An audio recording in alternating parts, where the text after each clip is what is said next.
Le sultan Shahryar, persuadé qu'aucune femme n'est capable d'un amour durable, a décidé de prendre chaque jour une nouvelle épouse et de la faire étrangler le lendemain. Mais la sultane Scheherazade saura le tenir en haleine pendant 1000 et une nuits par le charme de ses récits. Voici, à l'usage des plus jeunes, quelques-uns des contes merveilleux de Scheherazade. L'histoire de la femme méchante changée en biche, des frères jaloux changés en chiens, l'histoire de la lampe merveilleuse mettant au service du jeune Aladdin la puissance de tous les génies, celle d'Ali Baba triomphant de la ruse des 40 voleurs, celle du cheval enchanté qui permettra au prince de Perse de délivrer la princesse du Bengale, et enfin celle de Baba Abdallah, devenu aveugle par trop de convoitises. Contes fantastiques et féeriques, où les trésors et les talismans ne profitent qu'à ceux qui savent en user sagement. Bonjour à tous.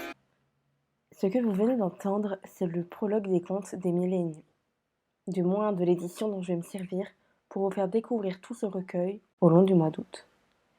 Mais nous voulions tout d'abord commencer par vous raconter un peu l'histoire de ce recueil en lui-même, avant de vous en dévoiler quelques contes. Les Mille et une nuits est un recueil anonyme qui rassemble divers contes d'origine perse, indienne, mais également arabe. On connaît peu de choses de leurs origines, mais les différents contes auraient pu être écrits entre le IIe et le IXe siècle.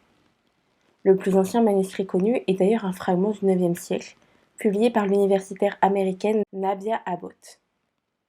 En France, c'est Antoine Galland qui aurait traduit le premier exemplaire entre 1704 et 1717, d'après un manuscrit du XVe siècle, aujourd'hui conservé à la BNF, la Bibliothèque nationale de France. Aujourd'hui, on connaît une trentaine d'histoires des Mille et une nuits, mais on ne sait pas combien il y en avait réellement au départ. Vous connaissez sûrement plusieurs contes de ces recueils.